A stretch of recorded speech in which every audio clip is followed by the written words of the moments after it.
इतरही बाबतीमध्ये पुण्याची आजची जर परिस्थिती पाहिली तर राज्यातील सर्वाधिक ट्रॅफिकचं कंजेशन शहर असणारं शहर याच्यामध्ये आपला पहिल्या 5 मध्ये क्रमांक लागतो।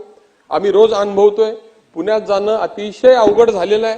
पुण्यात गेलेला माणूस पुण्याच्या इकडून तिकडे कधी जाईल याची खात्री राहिलेली नाही। कुठलंही वाहतुकीचं नियोजन नाही। एफएसआय आपण 4-4 देतोय।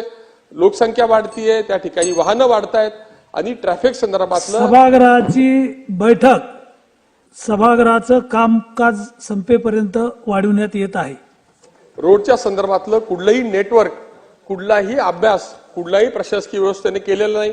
कोण कधी पूल पाडतंय, त्या ठिकाणी नवीन होतोय, जुना पूल फ्लायओव्हर केला तो का केला याचं कुठलंही तांत्रिक नियोजन नसल्यामुळे आज पुण्याच्या नागरिकांना अतिशय ट्रॅफिकच्या भीषण समस्येला सामोरं जावं लागतंय।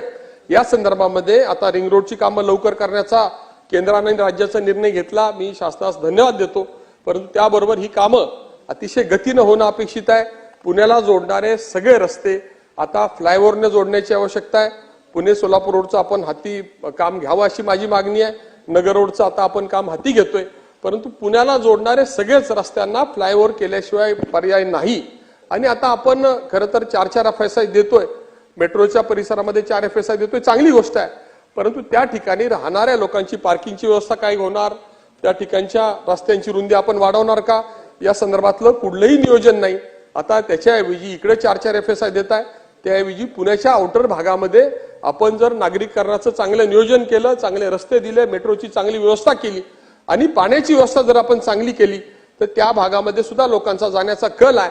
परंतु हे असं चुकीचं नियोजन ज्या ठिकाणी होतं, या संदर्भामध्ये पुणे, पिंपरी चिंचवड महानगरपालिका, पुणे जिल्हा परिषद आणि पीएमआरडीए यांनी जर चांगलं नियोजन केलं तरच उद्याचं पुण्याचं भविष्य चांगलं राहणार आहे।